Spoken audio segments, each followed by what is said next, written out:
Hello, you wonderful people, and welcome to another episode of Crime Centric. This being a show where it's about crime dramas that I watch. For today's episode, I'm going to talk about the latest episode of Walker. A lot of really interesting things went down in this episode, so let's break it down.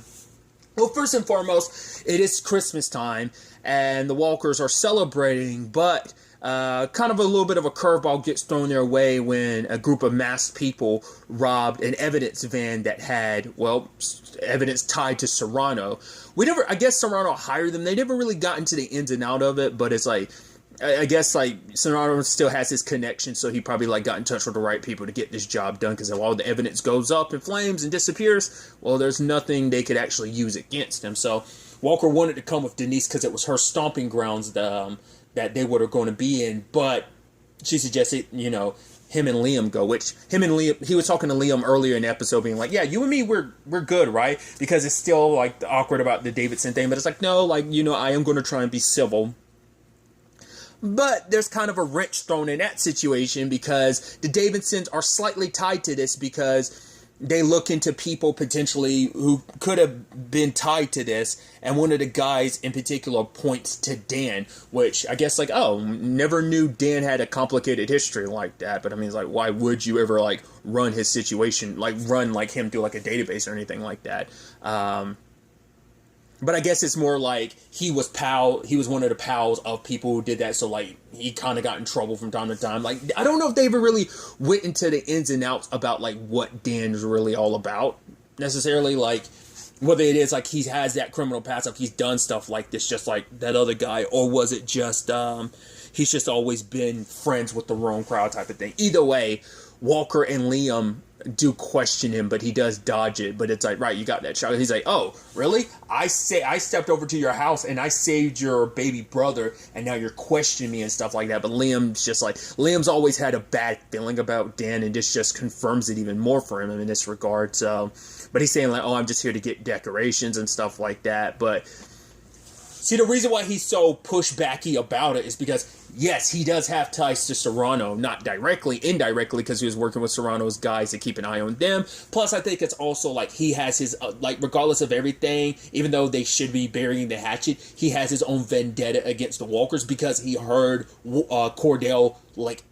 confess about the fire thing. So I think that's an element of why he was like, I'm not going to cooperate with you guys. You want to make me out to be the villain, even though I helped you guys, even though I've got a secret of my own, which I'm still wondering whether or not he's told Gail. I get the feeling like she's in the know about a lot of stuff, but regardless, despite everything, Liam's like, right, you said that you would have my back. And he's like, Walker's like, I do. But the thing is, we don't know about this Dan situation. We just got to keep investigating. But for Liam, he's like, I do know. I mean, I'm trying to protect our family. Like, what if we have a psycho next door to us? And then Liam references, he's trying to protect his family. And he's like, yeah, you're not the one that, got shot. And Walker's like, I understand. He's like, no, you don't understand. He's like, I always look down and remember that bullet's still inside me.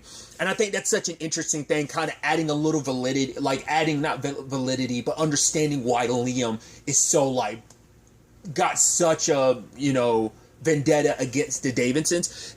Their history is one thing, but it's because of the attack on the ranch last season. He has PTSD from it. At least it's put him a lot more on edge. So he's seeing enemies where he doesn't necessarily have to. I mean, the Davidsons were already kind of an adversarial situation, and just after the everything with Clint and everything last season, this just add more fuel to the fire. So he's in protective mode. I got to protect my family. I don't want what happened before happen again. So I'm going to be extra on guard. So he's kind of overcompensating to some extent because of everything last season. Once again, the Davidsons aren't as bad. At least where they're presented, they're not as bad. Once again, Dan knew what was happening at the Walker Ranch, and he let it go on. In fact, he didn't tell anyone about it. In fact, he took advantage of the situation to get what he wanted, to get some dirt to use against the Walkers. So. But Gail walks in, and she talks to Walker about letting stuff slide, because apparently Dan missed one of the counseling sessions with Denise, and she kind of blew up at him, so they're kind of even more rocky right now. So she's trying to keep her family together. The fact of the matter is, she's trying to suggest the way Walker was talking, it sounds like they were kind of implying at least it sounded like she was implying like he slept here and was dealing with some indiscretions or whatever, because Gail's quick to be like, yep, it was these three meth heads. Like, oh, Dan wouldn't even like consult with people like that. But it's like, yeah, but it's like you're trying so hard to make me look the other way that it's like, why are you and your son-in-law here? And she's like covering for him because she doesn't want things, because she's saying like, oh, like you kids these days are too quick to go to divorce. I mean, it's like, I'm sure you and Emily thought about it, God rest her soul. It's like, why would that come out your mouth?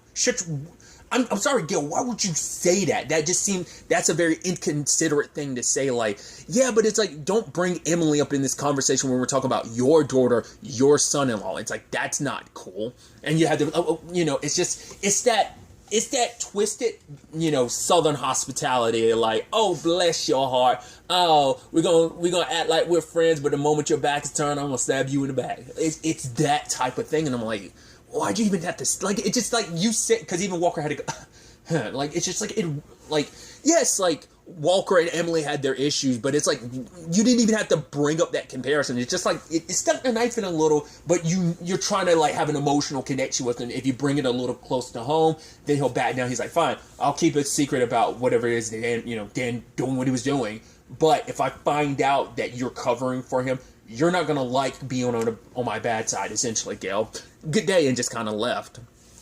Which Leon Pryor, like Dan being so smug, like, oh, might want to lock up the car, never know shady people are around, and walks away. It's just like, if you weren't such a smug tool all the time, like, Liam would cut you some slack. Also, you cut him some slack considering everything. So Liam, not having a warrant to go through his stuff, ends up smashing his tail light to kind of find a way around it. But the good yet sad thing, is that it turns out that the meth heads that Gail gave them the information about are in fact the people who were responsible. Because Liam did see something in there that looked like it could have been a mask, which that could have easily been something else related, or it's like, not unless they ended up planting that. They wouldn't have had time. Well, I was about to say, like, they could have planted that there just so that they would take the farm. I don't know.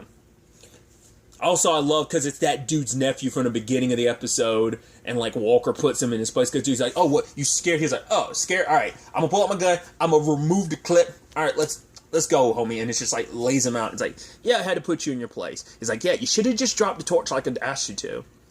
But the problem is, like, yeah, they got their bad guys, but as Liam and Walker are leaving, the Davidsons are getting pulled over, and Liam's like, no, let's keep driving. He's like, I was suspicious of Dan, so it's like, Liam, tell me the truth. You didn't. He's like, I did. It's like, you couldn't get an actual warrant, so you found a roundabout way. He was like, there were no cameras. Like, Liam, what are you even saying? This is the type of, like, mishandling of justice that will end your career. I mean, it's a slippery slope, but this is enough to, like, destroy everything you want and build. Like, what were you thinking? For him, he's like, I'm sorry. Like, he's like, I'm trying to... And, like, the thing is, Walker felt bad because, he was like, right, I'm trying to keep things civil with the Davidsons. I'm trying to, believe you because you are my brother. I'm trying to have your back. It's like, that's why I was telling you need to talk to somebody, because you need counseling after what you went through. Once again, he's seeing enemies everywhere when there's not necessarily. Like I said, Dan's a complicated thing, but the Davidsons as a whole, I mean, once again, not unless there's more revealed on that front. Currently, it doesn't seem like there's anything there, but it's still a line that Liam crossed, and it tore him up on the inside. So Walker's like, don't do anything. You've done enough already. Don't try and fix this, because you can't fix this. Luckily, they don't know it was you, but, the guilt ate him up on the inside. So he does talk to Denise. We get bits and pieces of that conversation, like, in the background, but we don't really know how that whole thing went down. But he wanted to admit, like, right, he is wrong in all of this, which that's just going to aggravate and agitate the already complicated Walker Davidson problem.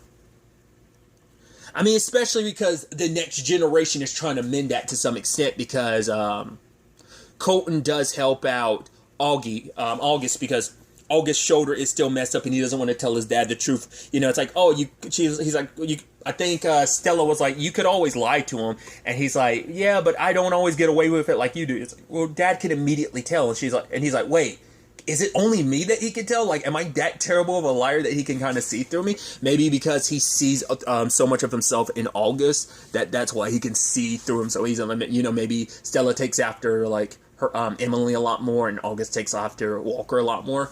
Probably when he looks at August, he definitely probably sees a teenage version of himself. But Colton did back him up. It's like, right, you can't play. He's like, so what I'll do is I'll help you out to make sure that you don't like fail in front of the girl you're trying to impress. So like, we're working together since you can't hit all the keys because of your arm, your shoulder, and everything.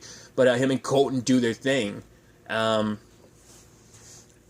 Obviously, there's the whole thing with Bond. At first, he's like, very Grinch-like, you know, Ebenezer Scrooge, humbug. But it turns out, nah, it was a feint. Like, here I am, Santa Claus outfit, lit up the tree. He's like, yeah, I did that. It presents everybody. It's just like, yeah, going all out. You never thought you'd see out of anyone Bond doing that. It's also, yeah. But Walker's like, yeah, it was. You know, after everything that's kind of going on, like, exams and school and stuff like that, this semester, it's just like, you know, your grandpa thought, like, we thought that you guys could, you know, use a little, like, cheeriness, like a surprise and some goodwill and stuff like that. And it's like, plus, I wanted to see Dad in that wig. But then August is like, cool, so, you're going to be cool about this, right? And shows him. He's like, what happens? Like, I fell through the Davidson barn. It's like, wait, why were you there? Which eventually that's going to tie into. Also, Dad, why did we find I found one of the Walker lanterns there, which that's going to resurface some stuff for Walker, but he's at least kind of, you know, it's like, why would you do that? He was like, you know, you know, I forgot how August phrased it, but essentially it was like, you know, it's like, oh, I had to see a girl, and Stella's laughing, and Walker's almost like, what? And August kind of like, just almost like nothing forget, but he's like, no, we'll figure it out. It's going to be okay. But then on another end of the episode, we do have the situation with Mickey and Trey finally having a conversation. You know, Trey's like finally finding out about Del Rio, Garrison, and everything. And she told him everything about, you know, it's like, right, you know, Garrison wasn't just some ex. We were engaged. It's like, right, we were 18-year-olds, you know. It was kind of like, he'd say, oh, you're messy ex. It's like, yeah, Trey's like, everyone's got the messy ex. But for her, it's like, she let Garrison out of, like, she left Garrison, behind a long time ago, and she couldn't save him then, and for her, she couldn't save him now. So the whole situation ran a lot deeper, because it's just like she felt like, probably like, for her, she's like, you ever come across those forks in the road where it's just kind of like fate could have worked out differently, and it's like, if I just done things differently, maybe if I'd saved him back then, he wouldn't have even been in a situation to die now. It's like, he'd still be alive. Like, things would be worked out differently. He wouldn't have ever worked with someone like Serrano. So, that whole circumstance, you know, but it's like the trauma associated with her and Trey saying that they're good. And it seems like everything's okay, but we find out, like, Trey's kind of the MVP at the school because he kind of threw himself into everything. While Mickey was under, like, when you did what you had done. And she's like, what I had done? He was like, I'm sorry, that's not what I meant, what you were doing. She was like, no, the whole point is about us being honest. So, is that how you really feel? And he was like, for him, it's like, he can't help but feel like the moment, like, I bring up the conversation of, like, you know, us getting married, like a baby and stuff, like our future together, like the moment like that commitment comes around, you just decide to take this, you know, undercover work. Well, she was like, no, Captain James ordered me. It's like, oh, so it was an order. She was like, I was following orders. It's like, he ordered you. And she was, no, you know, it's like she, just like Walker took the position to kind of get away. I think maybe on some level Mickey did too, just because she, you know, because the whole commitment thing, like, she liked where they were at, and just like, she wasn't, I think she's still in that awkward position. I mean, to be fair, last season threw a lot of curveballs at her. She found out her mom isn't actually her mom is actually her aunt, and she actually got to meet her biological mom and find out the complicated circumstances around that. But then, like, this, and I think this whole Garrison thing, like, maybe if she hadn't met him, maybe things would have been different. Like, hadn't run into him again with Serrano, things would be different. But also, it's like, it was stirring the pot of something that was already stirring. It's like, right, they weren't being honest. It's like, we weren't having the conversations we should have been having. And so Trey's kind of pissed at her because, like, not necessarily pissed, but upset, because for him, it's like, at first he was like, because he could only feel like, at first it's like, I can only feel like it had to be like you were trying to avoid like some deeper commitment with me. You know, and I thought maybe it was commitment in general, but now it's like, it has to be with me specifically, because now I found out you were engaged at one point in time, so you're not adverse to the whole getting married. You were on the route to getting married because by what Garrison said, it sounded like it was like the day of that a day or two beforehand, maybe. Like it was right around like the corner when like the whole thing fell apart. So, but when it's all said and done, her and Trey like had the conversations like, right, it's snowing. They're like, oh, it's not supposed to snow. And it's like, yeah, a lot of stuff wasn't supposed to happen. And, jokingly, they're like, yeah, she should have answered the phone when it came to Walker.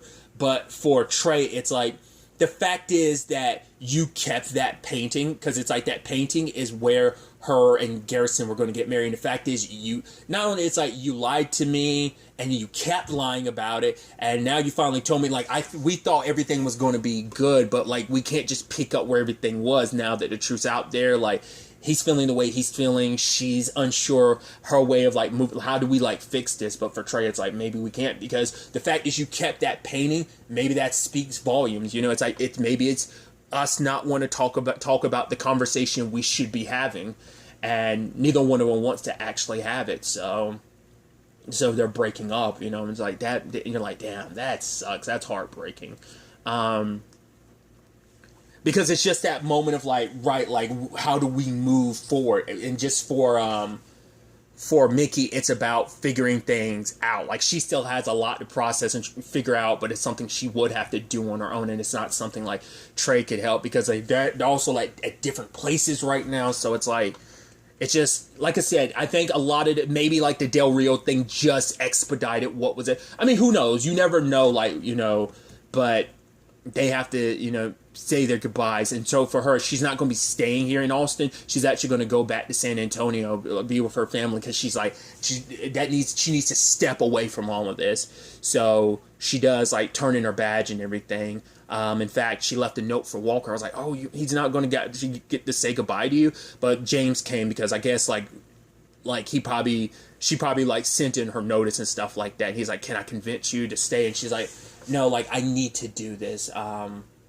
She's like, I'm sorry if I was some disappointment. He was like, don't even finish that sentence. Like, because for her, it's like, her reason for doing this, like, she is like, what was it? She's like, when you want to do something, just because like, because people say you couldn't and you finally get there, somewhere along the way you kind of lose the reason why you started doing it in the first place. And for her, that was being a ranger. Like, it was so important to her and what it represented, but a lot of that's gotten murky with everything going on because she's got to sort herself out, sort out her feelings, because she's got to figure out who she is now with everything, because I think it got her questioning a lot about her life, where she is right now, how she got here, who she is.